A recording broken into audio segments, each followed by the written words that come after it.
Hello students, welcome to exam universe layer to success. आपका बहुत बहुत स्वागत है हमारे चैनल पर। तो स्टूडेंट्स, मैं हूँ रिया चौधरी और मैं अपनी धमाकेदार सीरीज के साथ आपके सामने आ चुकी हूँ। और देखिए, आज मेरा पहला सेशन है जीएस। जैसे कि आपको पता है, हम जीएस की घटना चक्र लेके आए हैं आपके सामने। घटना चक्र लेके आए हैं जो कि आपको उसका मंडे से एग्जीक्यूट हो चुका है। मंडे को हमारी आकांक्षा मैम की क्लास आई थी जो कि हिस्ट्री की थी। आई होप आपको बहुत अच्छे से समझ में आया होगा। ठीक है, तो जैसे कि आप हमारा पोस्टर देख सकते हैं। पोस्टर हमने लॉन्च किया है अपना। ये जो पोस्टर आपने देखा होगा, ये हमारे टेलीग्राम, एफबी, इंस्टाग्राम, इस सब पे आपको दिखाई दिया होगा, जिसमें आकांक्षा में हम आपको हिस्ट्री पॉलिटी पढ़ाएंगी। मैं आपको क्या कहते हैं, जनरल साइंस का सेक्शन पढ़ाऊंगी। विकास सर आपको ज्योग्राफी, इकोनॉमिक्स का सेक्शन पढ़ाएंगे। मैं अपने डेज बता देती हूँ आपको। मैं आपकी जो क्लास रहेगी वो Wednesday, Thursday, Friday and Saturday, ये 3 दिन मेरी क्लास रहेगी। बाकी जो दोनों सर हैं वो आपको अपना शेड्यूल बताएंगे। तो मेरी तो ये 4 दिन क्लास रहेगी। मैं अपना टाइम बता देती हूँ। वैसे तो मेरी क्लास 12 बजे ही आएगी, बट अगर 12 बजे नहीं आ पाती है तो वो 5 बजे आएगी। ये 2 टाइम भी हैं हमारी वीडियोस के आने के। वो लाइव हुआ करेंगे आपके साथ, और उसी क्या कहते हैं, जब वो लाइव हुआ करेंगे उसी कमेंट सेक्शन में आपको उसमें देखना है। कमेंट सेक्शन में अपनी क्वेरीज पूछनी है। वहीं हम सारे टीचर्स भी लाइव होंगे, वहीं सारी आपकी कहते हैं क्वेरीज का जवाब दिया जाएगा। फिर भी आपकी क्वेरीज ऐसी होती है जो कमेंट सेक्शन में हम रिजॉल्व नहीं कर पाते, तो वो हम अगली वीडियो में आपको पूरे विस्तार से उसका चीज को एक्सप्लेन करेंगे। तो 12 और 5 बजे अपना नोट कर लीजिए, या फिर तो 12 बजे आएगी या फिर 5 बजे आएगी। ठीक है, और फिर भी कोई अगर टाइम चेंज होता है, कुछ होता है, तो आप हमारे टेलीग्राम चैनल को जरूर ज्वाइन कर लीजिए। मैं अभी आगे आपको बताऊंगी इसे कैसे ज्वाइन करना है, आपको क्या क्या बेनिफिट है इसके लिए। ओके, तो आगे चलते हैं अपना।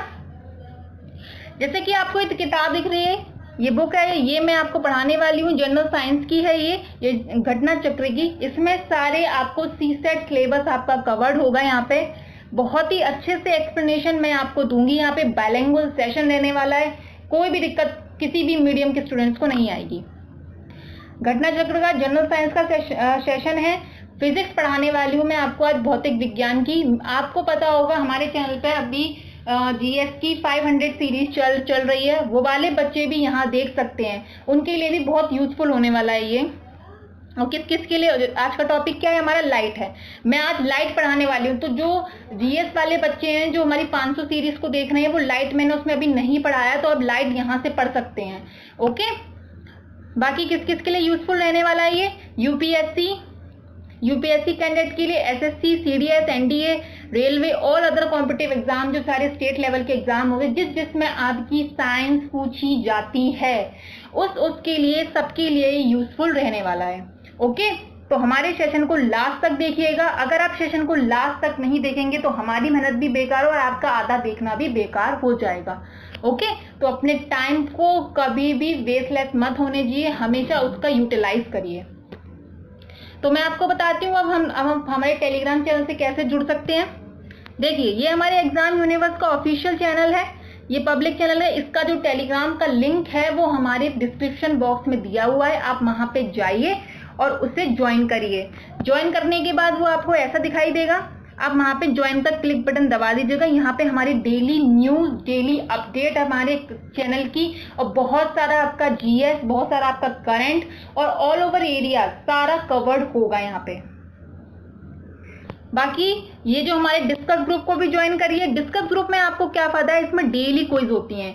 8 बजे क्विज होती है रात को, और रात को 10 बजे क्विज होती है। 8 बजे भी होती है, 10 बजे भी होती है। 8 बजे आपकी मोस्टली जीएस से रिलेटेड होती है, करंट पूछा जाता है, और 10 बजे आपके मैथ सेक्शन का या फिर आपको कोई अदर सब्जेक्ट का, यहाँ पे क्या कहते हैं, इंग्लिश वगैरह का क्विज होता है।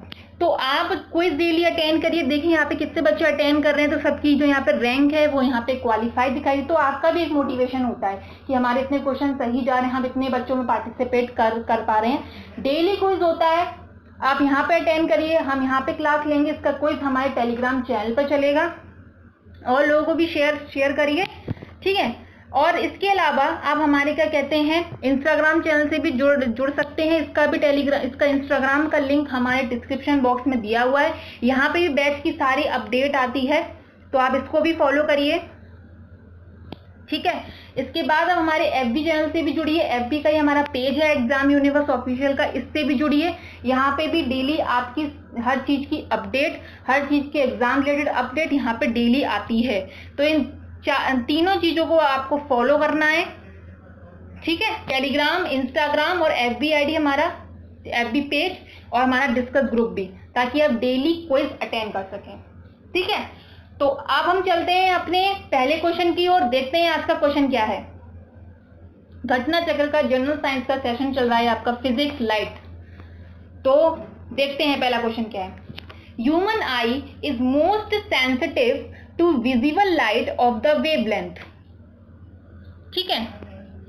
मानव आंख तरंग दैर्ध्य के दृश्य प्रकाश के प्रति सबसे अधिक संवेदनशील है, ठीक है। इसमें पूछा है कि जो ह्यूमन आई है वो most sensitive to visible light, उसकी विजुअल लाइट की वेवलेंथ क्या होगी, वो वेवलेंथ बतानी है आपको, ठीक है।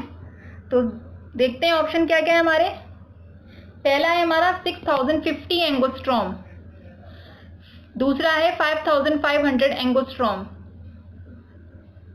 तीसरा है 4500 angstrom and fourth one is 7500 angstrom. ये एंगस्ट्रॉम है, इसके ऊपर एक नोट सा लगा होता है, लगा नहीं है एक्चुअली, PDF में मैंने डाला तो था बट आई थिंक हट गया है वहां से, तो आप समझ जाइएगा, ठीक है। तो ये इसका एंगस्ट्रॉम है। तो आपको बताना है कि विजिबल लाइट में ह्यूमन आई सबसे ज्यादा कौन सी वेवलेंथ पे सेंसिटिव होती है, ठीक है। अपने सब लोग जुड़ जाइए हमारे साथ, और जिन लोगों को भी शेयर कर दीजिए। वीडियो आ चुकी है, हमारा सेशन आ चुका है, सब लोग आइए जुड़िए हमारे साथ, इस क्वेश्चन का आंसर दीजिए। जल्दी बताइए इसका आंसर क्या होगा। आप लोग CDS NDA UPSC कैंडिडेट्स हैं, सारे SSC की भी तैयारी कर रहे हैं कुछ लोग, तो सारे सब लोग मुझे कमेंट सेक्शन में जवाब दीजिए इसका आंसर क्या होगा। मैं हर सबका देख रही हूँ कि कौन कौन मैं सब देख रही हूँ कि कहते हैं कौन बच्चा जवाब देगा, कौन बच्चा जवाब नहीं देगा, और जो बच्चा मुझे सही सबसे ज्यादा आंसर देगा उसका स्क्रीनशॉट मैं अपनी नेक्स्ट वीडियो में लगाऊंगी और उसे एप्रिसिएशन भी मिलेगा। ओके स्टूडेंट्स, तो सब लोग बताइए इसका आंसर क्या होगा। Your time is up. तुम्हारा आंसर है 5500 एंगस्ट्रॉम। ये ऐसी वेवलेंथ है कि यहाँ पे आके ह्यूमन आई अपनी मोस्ट सेंसिटिव हो जाती है।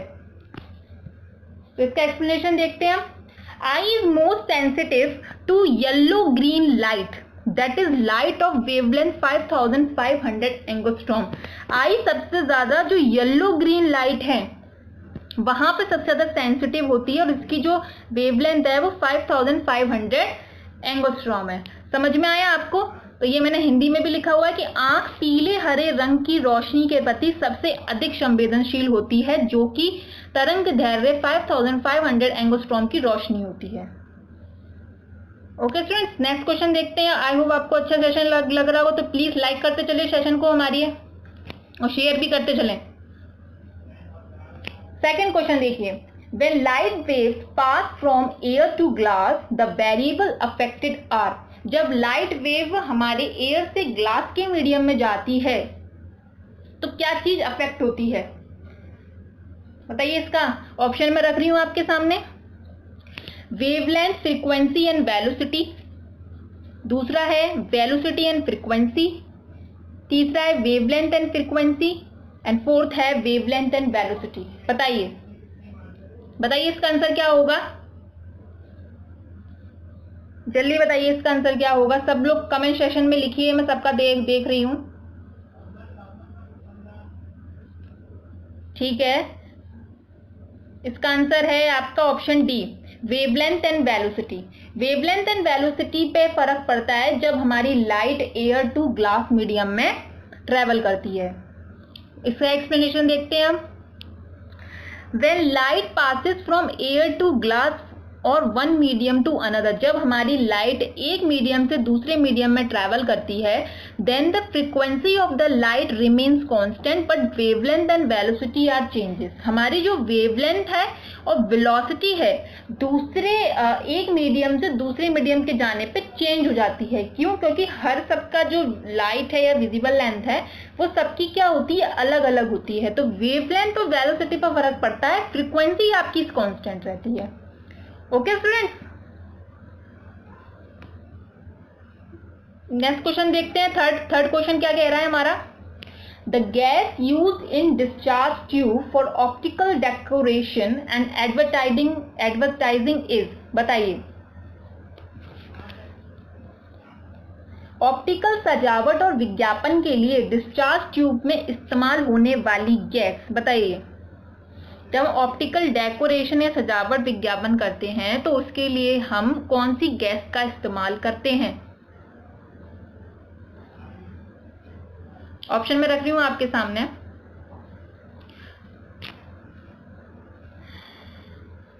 पहला ऑप्शन है आपका कार्बन डाइऑक्साइड, दूसरा एमोनिया, थर्ड है सल्फर डाइऑक्साइड एंड फोर्थ है आपका नियॉन। बताइए इसका आंसर क्या होगा आपका। जब हम कोई ऑप्टिकल डेकोरेशन या एडवर्टाइजिंग के लिए हम डिस्चार्ज ट्यूब में कौन सी गैस का इस्तेमाल करते हैं, बताइए। इसका आंसर होगा आपका नियॉन। हम नियॉन गैस का इस्तेमाल करते हैं। नियॉन गैस वो गैस होती है, जैसे आपने देखो बहुत चमकीली जो गैस होती है, जो फ्लोरेसेंट होती है। नियॉन बल्ब्स, नियॉन आपने क्या कहते हैं ट्यूब या नियॉन शूज देखे होंगे आपने, तो जो चमकीला भड़कीला कलर रहता है जो आंखों में चुभता है, आपने देखा होगा कभी। जैसे हम कहते हैं चांदनी कलर, देखा है आपने चांदनी? हम छोटे थे बचपन में बहुत इस्तेमाल करते थे ये चांदनी कलर, ठीक है। चांदनी कलर था जिसे हम इस्तेमाल करते थे, तो वो चांदनी कलर जब चुभता है ना आंखों में, that is type the neon colour, ठीक है। नियॉन शूज भी आते हैं हमारे, जो चमकीले भड़कीले एकदम शूज होते हैं, आपने देखे होंगे। तो वो अब ये वैसे तो हम ऑप्टिकल डेकोरेशन एडवर्टाइजिंग में यहाँ पे भी नियॉन गैस का यूज कर रहे हैं, इसका भी एक्सप्लेनेशन है। नियॉन गैस होती है जो आपकी डिस्चार्ज लैंप्स होते हैं, ट्यूब्स होती हैं, और इनमें फ्लोरेसेंट बल्ब्स, जो मैंने आपको बताया अभी, फ्लोरेसेंट बल्ब जो चमकते हुए बल्ब होते हैं ट्यूब्स में, डिस्चार्ज लैंप में, इसमें आपकी नियॉन गैस क्या होती है, यूज होती है। नेक्स्ट क्वेश्चन देखते हैं। फोर्थ क्वेश्चन क्या कह रहा है हमारा, total internal reflection can take place when light travels from, बताइए। प्रकाश से यात्रा करने पर कुल आंतरिक परावर्तन हो सकता है diamond to glass, second is water to glass, third is air to water and fourth is air to glass. बताइए इसका आंसर क्या होगा।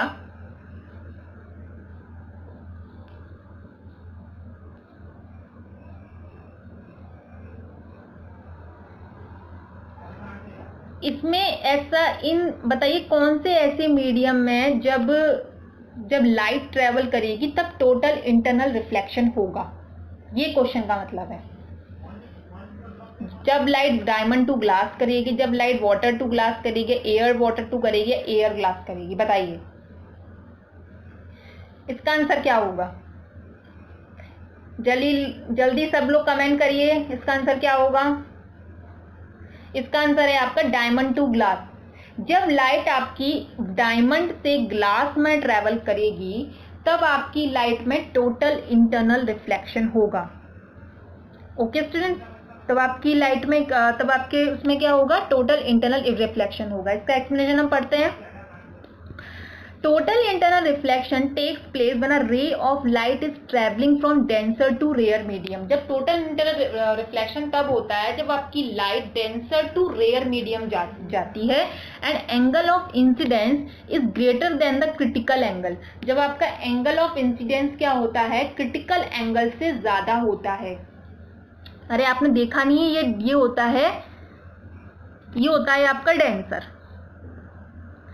ये आपका रेयर, ये आपका डेंसर। जब आपकी ये होता है आपका पॉइंट ऑफ इंसिडेंस, यहाँ पे आपकी आती है लाइट और ये इससे चिपकती हुई चली जाती है, फिर यहाँ पे आती है, फिर ये इसका एकदम फार अवे। तो ये जो आपका एंगल ऑफ इंसिडेंस है, ये क्रिटिकल एंगल मतलब ये वाले एंगल से ज़्यादा होता है।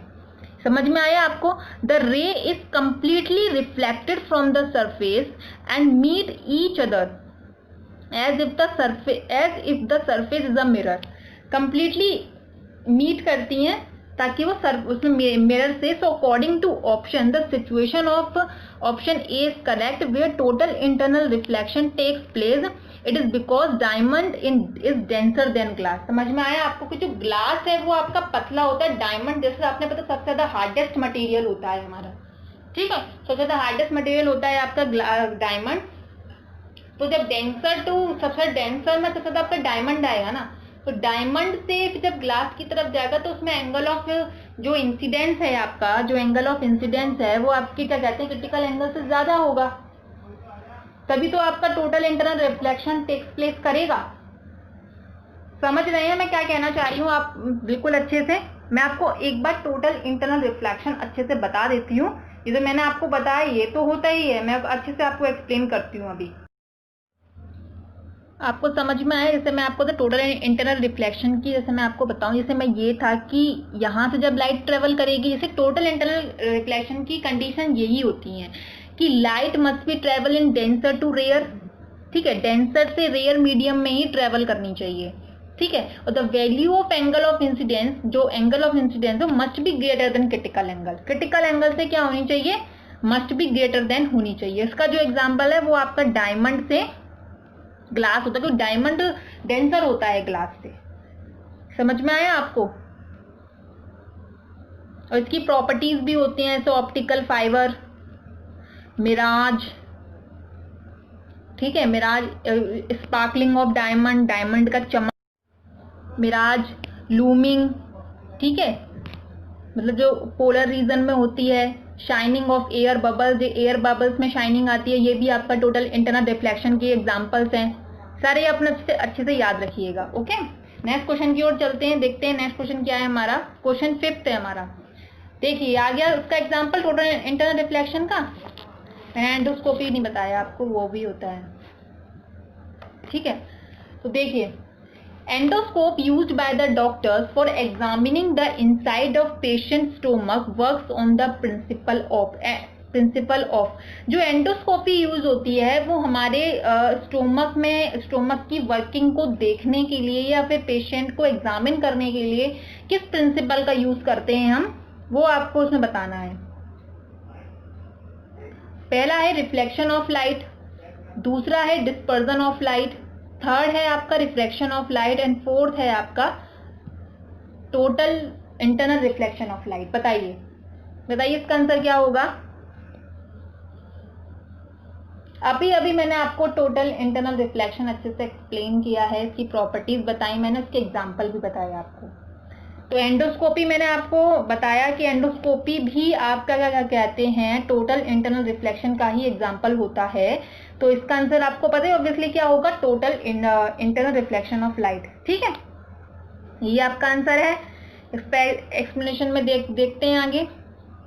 एंडोस्कोप्स are widely used to examine the interior of a hollow organ और कैविटी ऑफ द बॉडी। जो होलो ऑर्गन होते हैं मतलब जो अंदर से खाली होते हैं उनको एग्जामिन करने के लिए एंडोस्कोपी का यूज किया जाता है। They are based on the principle of total internal reflection within a fibre optic bundles of fibres. समझ में आया आपको? क्योंकि इसमें ऑप्टिक बंडल ऑफ फाइबर्स मौजूद होते हैं। नेक्स्ट क्वेश्चन देखते हैं। क्वेश्चन 6 क्या कहता है? The diamond appears lustrous because of, बताइए ये सारी प्रॉपर्टीज उसी की आ रही हैं।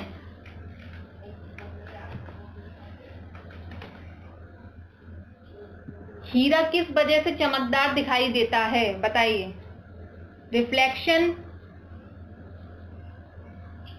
Refraction, total internal reflection and scattering. बताइए बताइए इसका आंसर क्या होगा? डायमंड की जो चमक है वो किस वजह से दिखाई देती है? क्या फिनोमेना काम करता है उस पर? इसका आंसर होगा आपका टोटल इंटरनल रिफ्लेक्शन। मैंने आपको अभी बताया कि टोटल इंटरनल रिफ्लेक्शन की प्रॉपर्टीज क्या क्या हैं। ऑप्टिकल फाइबर, टेलीकम्युनिकेशन, एंडोस्कोपी में भी काम आता है। ऑप्टिकल फाइबर एंडोस्कोपी में भी तो होती हैं, और ये जो हमारी स्पार्कलिंग ऑफ डायमंड, जो मतलब डायमंड की चमक है, उसमें भी काम आता है। मिराज में भी काम आता है। मिराज मतलब वो होता है कि जब आपको कोई डेजर्ट एरिया होता है तो आपको दिखता है कि आपको एक ऑप्टिकल इल्यूजन दिखता है कि वहां पे सपोज आपको चमक चमक सी दिखाई देती है। क्यों? क्योंकि आपके पे टोटल इंटरनल रिफ्लेक्शन हो रहा है कि जो आपके पे जो सनलाइट पड़ रही है आपकी आंखों में, या जो रिफ्लेक्ट होके जो सनलाइट उस पर, सपोज दैट सनलाइट पड़ रही है रेत पर, और रेत की जो रिफ्लेक्शन आ रहा है जो वो आपकी आंखों पे पड़ रहा है, तो आपको चमक चमक दिखाई पड़ती है उस एरिया पे आपकी चमक दिखाई पड़ती, तो आपको लगता है कि वहां कहीं पानी है। ये डेजर्ट एरिया में होता है कि वहां कहीं पानी है, तो वो चमकदार चीज आपको लगती है कि मतलब आप भागते हो जाते हैं वहां पर, लेकिन आपको वहां पे कुछ नहीं दिखाई देता, तो that is called the mirage. Okay, ये चमकदार चीज आपके टोटल इंटरनल रिफ्लेक्शन की प्रॉपर्टी की वजह से ही होता है। तो ये आपका आंसर है। इसका एक्सप्लेनेशन पढ़ते हैं। The reflective index of diamond is very high. Reflective index बहुत हाई होता है। Diamond achieve brilliance partially from total internal reflection, partially receive करता है। इट हैज बीन कट और design in such a way that if light enters into it, इसे इतनी अच्छे से कट या डिजाइन किया जाता है कि इसके अंदर लाइट एंटर करती है। Incident light strikes many of the internal surfaces after many such reflections, the colour in the light are separated and has been individually। मतलब जैसी लाइट एंटर करी डायमंड के अंदर, तो इसमें कई सारे ऐसे पार्ट्स, तो कई इंसिडेंट लाइट पड़ती है तो उसमें कई सारी रिफ्लेक्ट होती है, तो रिफ्लेक्ट होने की वजह से हमारी आंखों में जाती हैं, तो इसकी वजह से हमें जो डायमंड है वो चमकदार दिखाई देता है। ठीक है, नेक्स्ट क्वेश्चन पढ़ते हैं हम। क्वेश्चन 7 क्या कह रहा है? विच type of image of an object is formed by eye lens of the retina. बताइए किस तरीके की जो इमेज है हमारी रेटिना पर बनती है।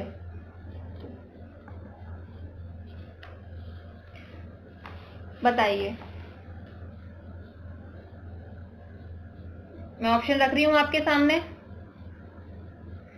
Erect and real, erect and virtual, inverted and real, and inverted and virtual. बताइए which type of image of an object is formed by eye lens of the retina. बताइए किस टाइप की image बनती है हमारी? इरेक्ट एंड रियल बनती है, या फिर हमारी इरेक्ट एंड वर्चुअल बनती है, या फिर क्या कहते हैं हमारी इन्वर्टेड एंड रियल बनती है, इन्वर्टेड एंड वर्चुअल बनती है।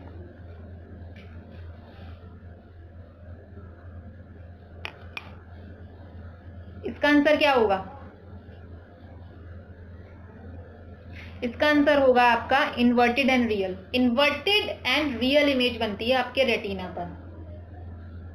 रेटिना वो चीज होती है, जैसा सपोज दैट आपका आई का पार्ट है, जब यहाँ से लाइट एंटर करती है तो ये रिफ्लेक्ट होके जाती है, जिस पॉइंट पे रिफ्लेक्ट करती है वो रेटिना होता है, वहां पे आपकी इमेज बनती है, वहां पे आपकी इमेज बनती है, तो वही आपका रेटिना होता है। जैसे सपोज दैट हम जब लाइट दिखा रहे हैं तो एक फिल्म कैमरा होता है, फिल्म कैमरा उसकी तरह काम करता है कि जैसे आपने लाइट डाली तो उस पर एक इमेज दिखाई दी कि हाँ ये इमेज है, तो वो रेटिना होती है। तो वो हमारी इन्वर्टेड बनती है, उल्टी बनती है और वास्तविक बनती है। समझ में आया आपको? हमें अगर वो अंदर उल्टी बनती है तब हमें जाके वो आगे सीधी दिखाई देती है। समझ में आया आपको? बाकी और देखते हैं अभी। The image of formed on retina is real, inverted and smaller than the object. Object से smaller बनती है। The signals for image formation are sent via the optic nerve from the brain. ये फिर क्या करती है? रेटिना ऑप्टिक नर्व होती है जो हमारी ब्रेन की, उनको सिग्नल देती है, which ultimately processes the image and allows us to see. तो क्या करती है? जो हमारी इमेज जो बनती है ना रेटिना पे, वो उसको अल्टीमेटली क्या कर देती है? अलाउ कर देती है और जो उल्टी इमेज बनती है फिर वो क्या कर देती है, however the image formed in retina is inverted but on the basis of our experiences we see a straight image. समझ में आया आपको कि वो बनती तो उल्टी इमेज है, बट हमारी जो ऑप्टिक जो ब्रेन है हमारा वो उसको क्या कर देता है, सीधा कर देता है, इसलिए वो हमको जो इमेज है वो सीधी दिखाई देती है। ऑप्टिक न जो ब्रेन के जो ऑप्टिक नर्व सिग्नल्स होते हैं वो करते सिग्नल देते हैं उसको कि ये इमेज है जो है आपकी सीधी है। ठीक है, ऐसे काम करता है रेटिना का काम। इसमें रॉड, जो रेटिना है उसमें रॉड्स भी होती हैं, कॉन्स भी होते हैं। रॉड कॉन्स का काम मैंने आपको बता दिया था विटामिन वाले चैप्टर में, बट मैं फिर बता देती हूँ आपको। जो रॉड्स होती हैं ये डिम लाइट के लिए होती हैं, मतलब रात में जब आपको जो देखने में हेल्प करती हैं जो चीज, वो आपकी रॉड्स होती हैं। और जो कॉन्स होती हैं वो आपकी दिन में देखने में हेल्प करती हैं, दिन में कलर पहचानने में, या दिन में जो कलर दिखाई देते हैं हमको, वो सब हमारी कॉन्स के द्वारा होता है। ठीक है, नेक्स्ट क्वेश्चन देखते हैं। Question 8, the colour of light is determined by it's. हम कलर ऑफ लाइट किसकी वजह से, अब मैंने समझाया ना, देखिए क्वेश्चन आ गया। प्रकाश का रंग किसके द्वारा निर्धारित किया जाता है, बताइए।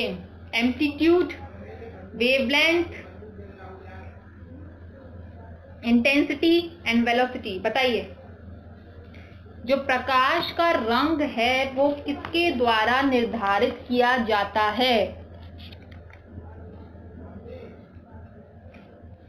अभी आपको पता है, जैसे मैंने बताया था, जो कलर है जो लाइट का, वो उसकी वेवलेंथ के हिसाब से निर्धारित किया जाता है।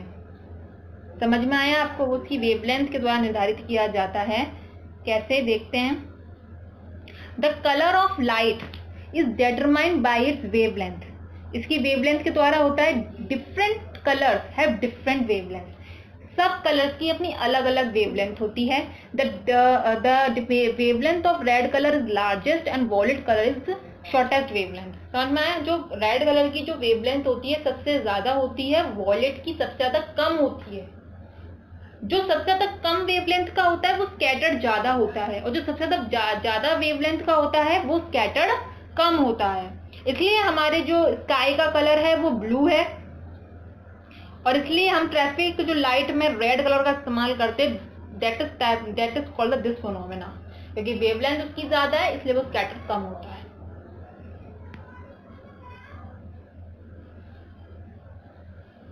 बताइए, रेड लाइट आ गया ना इसका, देखिए क्वेश्चन।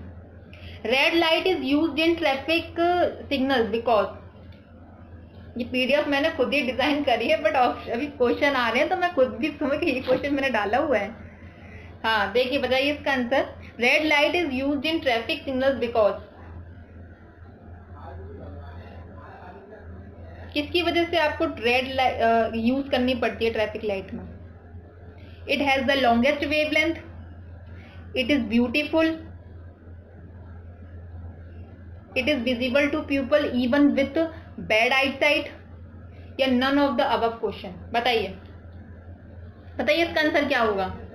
लॉन्गेस्ट वेवलेंथ होती है इसलिए वजह से इसका यूज किया जाता है, या फिर ये ब्यूटीफुल कलर है इसकी वजह से, या it is visible to people even with the bad eyesight, यह बुरी नजर के साथ भी लोगों को दिखाई देता है, या फिर जिसकी आईसाइट कम है, या फिर ना इसमें से कोई नहीं। बताइए, अभी एक्सप्लेन किया है, 5 मिनट हुए हैं मुझे, 5 मिनट नहीं सॉरी 5 सेकेंड। इसका आंसर है आपका ये, it has the longest wavelength. मैंने आपको बताया था इसकी वेवलेंथ की लॉन्गेस्ट होने की वजह से स्कैटर्ड कम होता है, क्योंकि जो वेवलेंथ है वो इनवर्सली प्रोपोर्शनल होता है स्कैटरिंग के। समझ में आया आपको, स्कैटरिंग के इनवर्सली प्रोपोर्शनल होता है, जिसकी वजह से ज्यादा होगा तो कम, कम है तो ज्यादा। बाकी इसका एक्सप्लेनेशन यही है। The wavelength of red colour is highest while of violet of colour is lowest. Dispersal of inverse wavelength so it is seen more clear. मैंने बताया था वेवलेंथ इनवर्स होता है स्कैटरिंग के, तो that's why the red colour is used in traffic. समझ में आया आपको। इसकी जो पीडीएफ है वो आपको सारी टेलीग्राम चैनल पर ही मिलेंगी, वो इस बात का ध्यान रखिए। इसकी जो पीडीएफ है वो आपके टेलीग्राम चैनल पे ही मिलेगी। हमारे जितने भी वीडियोस डाली जाती हैं उनकी सारी PDF, सारे कमेंट, सारी जो भी चीज़ें सब हमें टेलीग्राम चैनल पर ही मिलेंगी। तो सारे लोग हमारे जल्दी से जल्दी टेलीग्राम चैनल को ज्वाइन कर लीजिए, और नहीं किया है जिन्होंने तो, बाकी जिन्होंने कर लिया है तो कोई दिक्कत नहीं है। क्वेश्चन 10 देखते हैं। Blue colour of the sky is due to, बताइए, ये हमारी स्कैटरिंग का ही सवाल है। Blue colour of the sky is due to, किसकी वजह से है? ऑप्शन रखती हूं मैं सामने आपके। आसमान का नीला रंग किसके कारण है, बताइए। Scattering of light, dispersion of light, interference of light and emission of more blue light as compared to other colors by the sun, बताइए।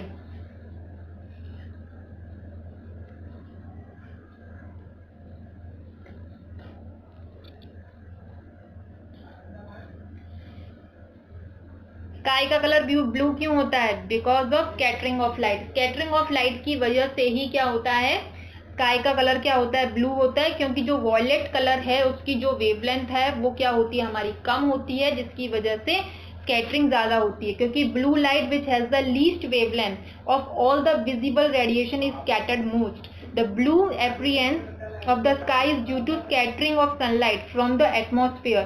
When we look at the sky, it is scattered light which enters the eye. समझ में आया आपको? ये scatter ज्यादा होता है, जिसकी वजह से वो लाइट हमारी आंखों पे पड़ती है, और आंखों की वजह से वो हमें क्या करते हैं, हमें ब्लू ही दिखाई देता है। नेक्स्ट क्वेश्चन देखते हैं। 11. In driving a car, which type of a mirror would you like to use for observing traffic at your back? बताइए। एक कार चलाने में आप अपनी पीठ पर यातायात के अवलोकन के लिए किस प्रकार का दर्पण उपयोग करना चाहेंगे? अरे आपने देखा नहीं है कि जो ड्राइविंग कार होती है जिसमें हम क्या करते हैं, ट्रैफिक को ऑब्जर्व, तो साइड में एक शीशा लगा रहता है, तो वो जो शीशा है या मिरर है या दर्पण है, तो वो किस टाइप का मिरर होता है आपका?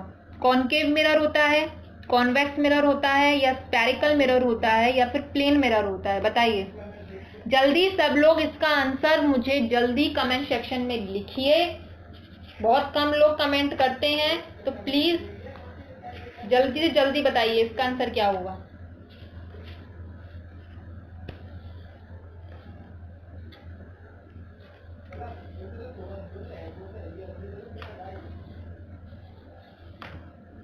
इसका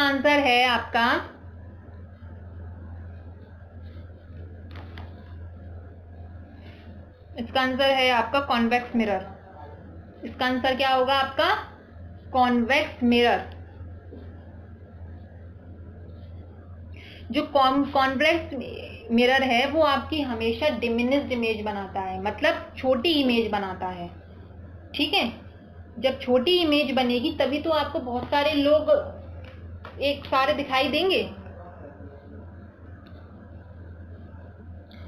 Convex mirror gives much a wider field of view of the traffic at your back than a plane mirror. मतलब wider field देता है एक प्लेन mirror से, broad करके दिखाता है, of the same size, ये 8 है। It always forms erect and diminished image, ये हमेशा सीधी और diminished image बनाता है, मतलब छोटी इमेज बनाता है, सीधी इमेज बनाता है और diminished, and they also have a wider field of view as they are curved outward.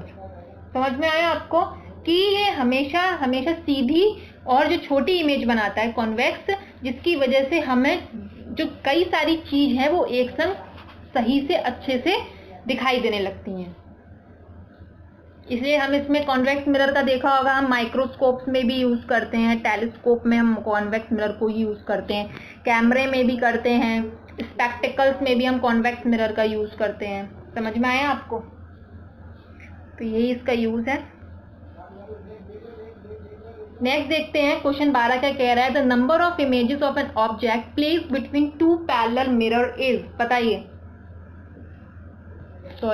जब हमने एक ऑब्जेक्ट और एक इमेज के बीच में दो पैरेलल मिरर को रखा है, दो समानांतर दर्पण के बीच रखी गई वस्तु की छवियां कितनी, मतलब दो दर्पण रखे हैं आपके, दो दर्पण रखे हैं, यहाँ पे एक ऑब्जेक्ट रखा, तो इसकी कितनी इमेज बनेंगी आपकी, वो आपको बताना है। बहुत क्वेश्चन पूछा जाता है ये वाला, तो सब लोग इसका करेक्ट आंसर दीजिएगा। 2, 1, 6 या फिर इनफाइनाइट, बताइए। 2 बनेगी, 1 बनेगी, या फिर 6 बनेगी, या इनफाइनाइट बनेगी, बताइए।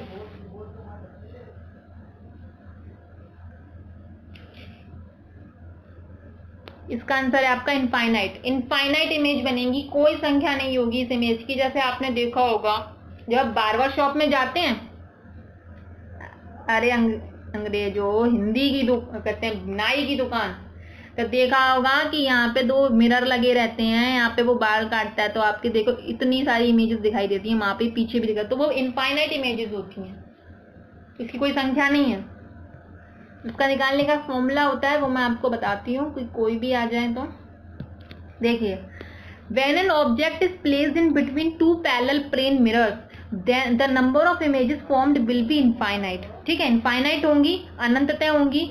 Each image will be the result of an image when 2 plane mirrors are inclined at an angle of n, मतलब 2 plane inclined at an angle of n, then the number of images formed by the object between the can be calculated by 360 degree by n minus 1। ये ध्यान रखिए, ये 360 degree है, फिर ये upon में n है, फिर यहाँ पे -1 है। समझ में आए? ये n-1 मत कर देना इसको। 360 डिग्री पे घूम रहा है, n आपकी कितनी नंबर ऑफ इमेजेस बनेंगी यहाँ पे, उसे माइनस कर दीजिए 1 से। ठीक है, कितना आपका मतलब एंगल ऑफ इंसिडेंस बन रहा है या जो भी बन रहा है, तो उसके टाइम्स उसकी कर दीजिए, तो इस फॉर्मूले से आपका ये आंसर निकल आएगा। ठीक है, नेक्स्ट क्वेश्चन देखते हैं अपना। क्वेश्चन 12 आएगा, सॉरी 13 है। An air bubble in water will act like a, बताइए एयर बबल किसकी तरह एक्ट करता है? तो इसका आंसर क्या होगा? Concave mirror. सही आंसर कॉनकेव नहीं है, ऑप्शन है कॉनकेव मिरर, सेकंड है convex mirror, and third is concave lens, and fourth is concave lens, sorry convex lens. बताइए इसका आंसर क्या होगा कि जो एयर बबल है वो किसकी तरह रिएक्ट करता है, एक किसकी तरह दिखाई देता है?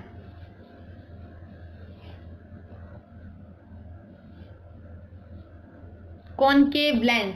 किसकी तरह दिखाई देता है वो आपको? कॉनकेव लेंस की तरह।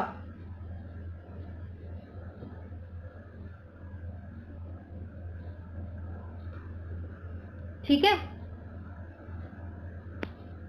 जैसे क्यों वो कॉनकेव की तरह देखा था? जो कॉनकेव है वो उसका जो क्या कहते हैं वो ऐसा होता है। ठीक है, कॉनकेव मिरर होता है, और जो कॉन्वेक्स मिरर होता है वो ऐसे होता है।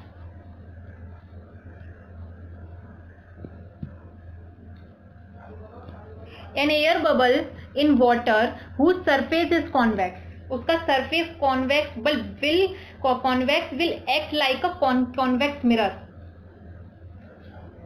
कॉन्वेक्स नहीं है यहाँ पे, सॉरी कॉनकेव आएगा।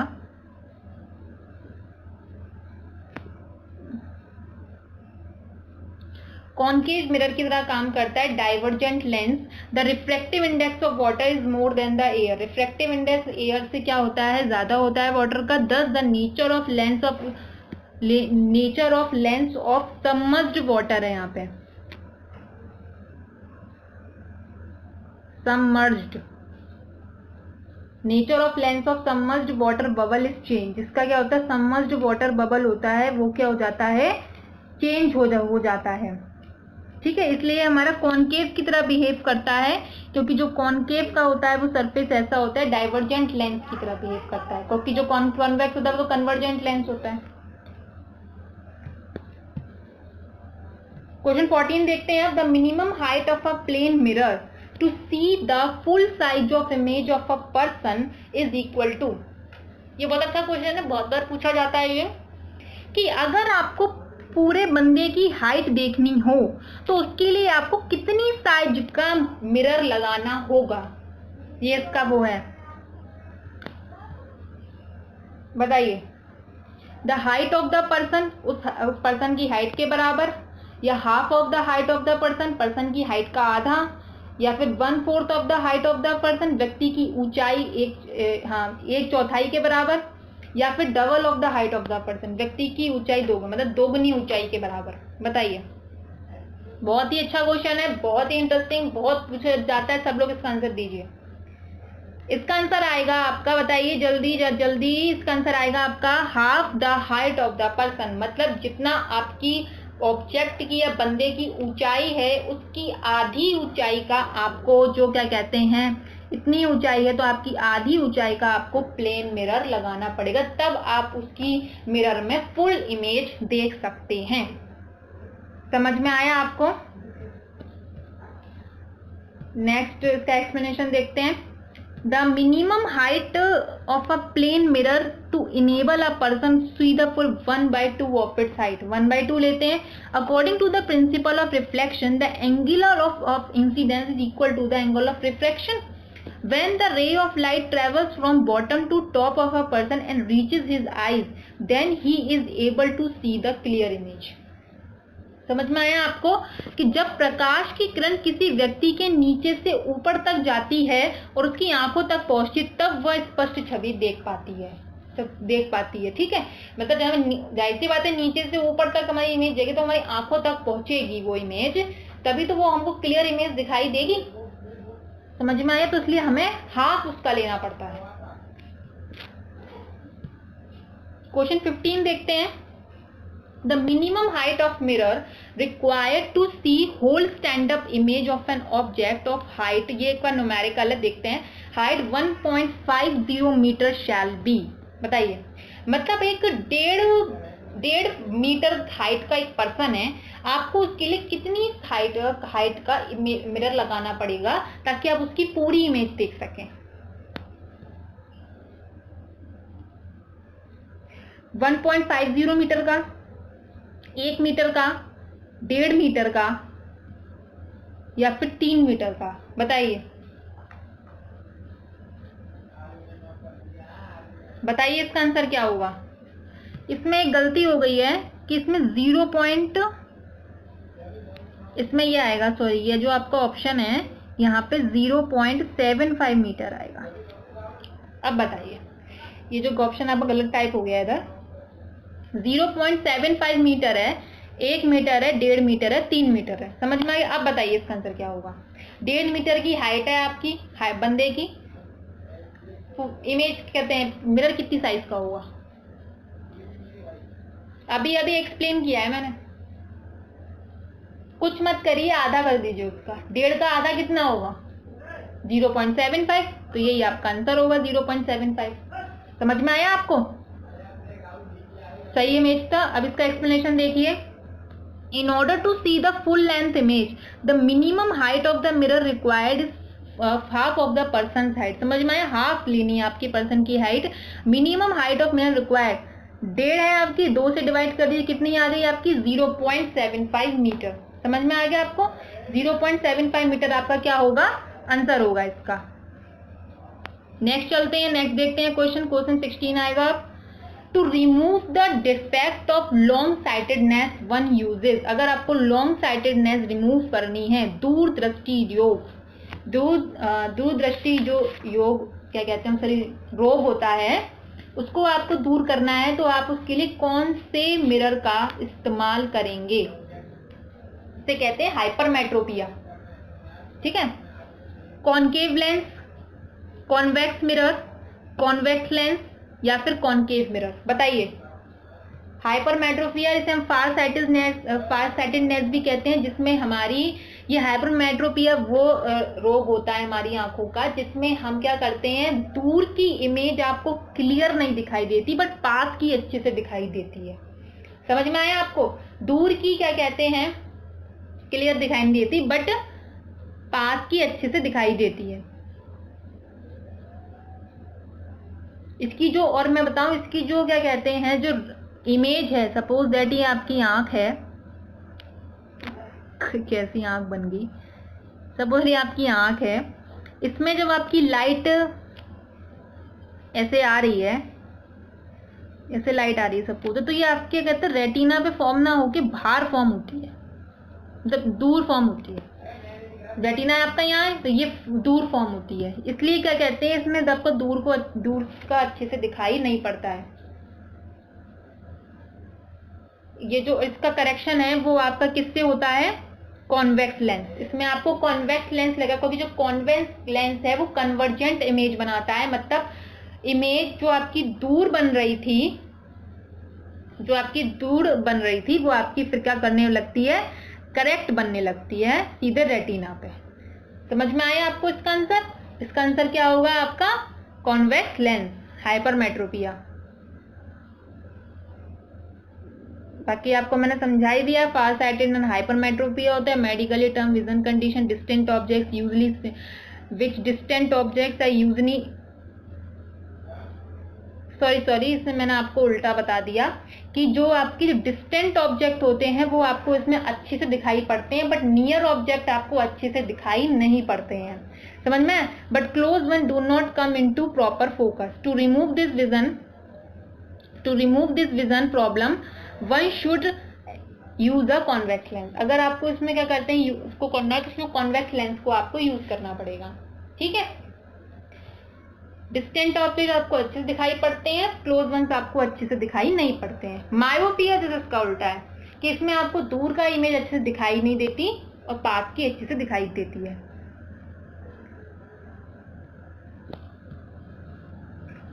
नेक्स्ट क्वेश्चन देखते हैं। अ myopic I can be corrected by using a. जो मायोपिक आई है उसे कहते हैं हम शॉर्ट साइटेडनेस और near sightedness. Concave lens, convex lens, cylindrical lens या फिर प्लेन कॉन्वेक्स लेंस, बताइए इसका आंसर क्या होगा। मायोपिक आई में कौन सा करेक्ट करने के लिए हम क्या करते हैं, इसका आंसर क्या आएगा, कॉन्केव लेंस, क्योंकि कॉन्केव लेंस होता है डाइवर्जेंट, जो हमारी इमेज को डाइवर्ट करता है, क्योंकि जो इसमें जो इमेज बनती है हमारी आई है रेटिना से पहले ही बन जाती है। रेटिना आपका ये रेटिना से पहले ही बन जाती है, इसलिए क्या करते हैं इसमें डिस्टेंट ऑब्जेक्ट्स आपको अच्छे से क्लियरली विजिबल नहीं होते हैं, पास के अच्छे से विजिबल होते हैं। That is called the near sightedness and short sightedness lens में कॉन्केव लेंस का इस्तेमाल करते हैं। मायोपिक आई में कॉन्केव लेंस और जो हाइपरमेट्रोपिया में कॉन्वेक्स लेंस। इसका आंसर मैंने आपको अच्छे से बता ही दिया है कि नियर साइटेडनेस होता है रिफ्रैक्टिव एरर होता है ये आपका। इसमें क्या करते हैं आपको क्लोज ऑब्जेक्ट अच्छे से look clear but distant object blood दिखाई देते हैं, इससे कॉन्केव लेंसेज क्या करते हैं, इसे करेक्ट करते हैं। अब ये क्वेश्चन देखिए, थोड़ा सा आपके लिए वो है लॉजिकल क्वेश्चन, ये बहुत अच्छे से क्वेश्चन आते हैं आपके सीडीएस वगैरह में पूछे जाते हैं, पीसीएस वगैरह में, तो देखिएगा आपका। When a person enters into a dark room from the strong light area, he is not able to see clearly for some time. Later, he gradually begins to see things. This is because, बताइए, जब कोई भी person कोई dark room में enter करता है, जब भी वो कोई एक भारी मतलब चमकीली चीज से होके आता है, तो कुछ टाइम के लिए वहां पे उसे कोई भी चीज विजिबल नहीं होती है, फिर उसके थोड़ी देर बाद वो उसके साथ फैमिलियर हो जाता है। ऐसा क्यों होता है? हाँ, जब कोई व्यक्ति मजबूत प्रकाश क्षेत्र से एक अंधेरे कमरे में प्रवेश करता है तब वह कुछ समय तक स्पष्ट रूप से देखने में सक्षम नहीं होता है, बाद में वह धीरे धीरे चीजों को देखने लगता है। इसका कारण यह है, बताइए इसका कारण क्या है। मैं आपके सामने ऑप्शन रख रही हूँ। Changes in the size of प्यूपिल, पुतली के आकार में परिवर्तन, या changes in the diameter and focal length of lens, या फिर ब्लीचिंग एंड रिफॉर्मेशन ऑफ रोडोस्पिन्स, या फिर I become familiar with darkness in course of time. बताइए इसका आंसर क्या होगा। बहुत ही अच्छा क्वेश्चन है ये, बताइए। ऐसे ही लॉजिकल क्वेश्चन हमारे सीडीएस वगैरह में पूछे जाते हैं, यूपीएससी वगैरह में। बताइए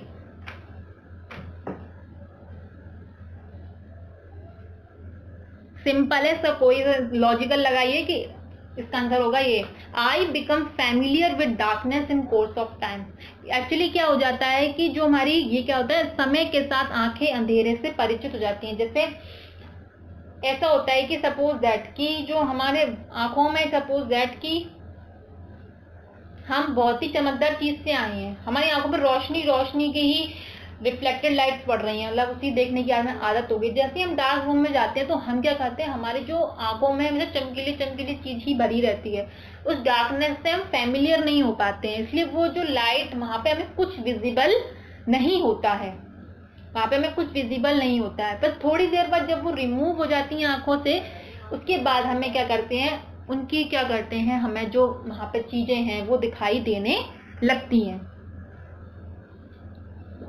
ठीक है, when might have experienced that we are not able to see objects clearly for some time, then we enter from white light to a room with dark dim light, but after some time however may be able to see things in the dim light room, it is because our eyes become familiar darkness in the course of time। familiar हो जाती है कुछ course of time के लिए, ठीक है, लेकिन जो कोर्स ऑफ टाइम के लिए उसकी वजह से फैमिलियर हो जाती है ना, तो उसकी वजह से हमें चीजें विजिबल नहीं हो पाती है वहां पे। क्वेश्चन 19 है हमारा, सेकंड लास्ट क्वेश्चन है हमारे सेशन का आज।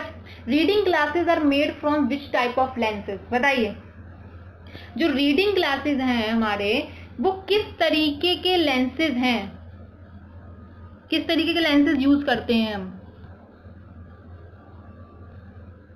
कॉनकेव, कॉन्वेक्स, प्लेन, या फिर नन ऑफ दीज? बताइए इसका आंसर क्या होगा? इसका आंसर क्या होगा? इसका आंसर होगा हमारा कॉन्वेक्स। इसका आंसर होगा हमारा कॉन्वेक्स। देखते हैं इसका आंसर क्या होगा हमारा? कॉन्वेक्स। और ये जो मैं बता दूं, ये यहाँ पे जो मैंने लिखा है ये कॉनकेव नहीं है, यहाँ पे क्या आएगा? कॉन्वेक्स। थोड़ा सा ये कहते हैं टाइपिंग मिस्टेक है आपकी। Convex lens is used in reading glasses. Convex lens is also used in reading glasses and it is also used for remove the defect of far sightedness. इसे हम रीडिंग ग्लासेस में भी use करते हैं, क्योंकि क्या होता है, रीडिंग ग्लासेस में क्या होता है, हमें जो चीजें हैं वो ब्लर दिखाई देती हैं। रीडिंग ग्लासेस में क्या होता है हमें क्या होता है कि दूर की चीज क्लियरली विजिबल होती है, पास की चीज अच्छे से दिखाई नहीं देती है। तो ये डिफेक्ट किसमें होता है आपका? हाइपरमेट्रोपिया में, कि आपको दूर की चीज विजिबल है, पास की चीज, हम रीडिंग करेंगे तो पास में रखी तो बुक को पढ़ेंगे। ऐसा नहीं कि लंदन में बुक रखी है, हम भैया आराम से पढ़ रहे हैं, ऐसा तो नहीं होगा कि तो यही चीजें पास में रख के बुक को पढ़ेंगे। तो जिस that is the defect is called the hypermetropia defect. तो and it is corrected by the हमारा कॉन्वेक्स लेंस। डिफेक्ट से हम क्या करते हैं? डिफेक्ट को दूर करते हैं। नेक्स्ट और आखिरी क्वेश्चन हमारे सेशन का देखिए, which one of the following statement is not correct? बताइए। Mirage is an optical illusion arising due to total internal reflection of light. इसमें से आपको करेक्ट नहीं है वो बताना है। Concave mirrors are used in search lights. In summer, white or light colored clothes are preferred to dark color clothes generally। या फिर convex mirror with a small aperture is used by doctors to examine the ear, nose or throat of a patient। बताइए, ये भी logical question है आपका। छोटे aperture के साथ उत्तल दर्पण का उपयोग डॉक्टर द्वारा किसी रोग की जांच कान, नाक या गले के लिए किया जाता है। आपने देखा होगा जब डॉक्टर्स और फिर गले के डॉक्टर के पास जाते हैं तो आपके कान, नाक वो सब देखते, तो आपके उनके पास एक ग्लास होता है, तो उनमें किस टाइप का लेंस लगा रहता है? बताइए।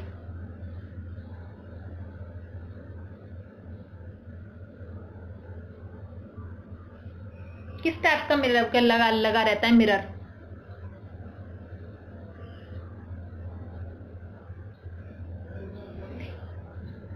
उसमें लगा रहता है आपका concave mirror, not convex mirror. Convex mirror हमेशा डिमिनिश्ड इमेज बनाता है, और आपको जब ईयर, नोज या कान की तरफ देखना है, या फिर जो आपको आपने देखा मैग्नीफाइंग ग्लास, मैग्नीफाइंग ग्लास में भी आपका कॉनकेव मिरर लगा रहता है। तभी तो आपने कॉनकेव मिरर, जो तो कॉनकेव लेंस होता है, वो आपका चीजों को डाइवर्स करता है रेस को, आपको बड़ी मैग्नीफाइड इमेज बनाता है, आपकी मैग्नीफाइड इमेज। तभी तो आपको छोटी चीज बड़ी दिखाई देती है, इसकी वजह से ही दिखाई पड़ती है। तो यहाँ पे कॉनकेव मिरर आएगा आपका। तो ये आपका ऑप्शन डी आपका करेक्ट आंसर है इसका। Head mirror is mostly used by doctors for the examining of ear, nose and throat. It comprises a circular concave mirror within a small hole in the middle. Small hole होता है middle में. It is attached to the headband. Headband लगा होता है, तो यहाँ पे भी लगा रहता है हमारे, ठीक है। Hence statement D is not correct. आपका correct आंसर नहीं है statement D. Remaining statements आपके correct है, मतलब आंसर तो आपका D ही होगा, लेकिन जो correct statement नहीं है आपका। समझ में आया आपको? तो ये था आपका सेशन। आई होप आपको मेरे सेशन बहुत अच्छे से समझ में आया होगा। प्लीज अगर आपको मेरा सेशन अच्छे से समझ में आया है तो उसके लिए thank you so much for watching my session.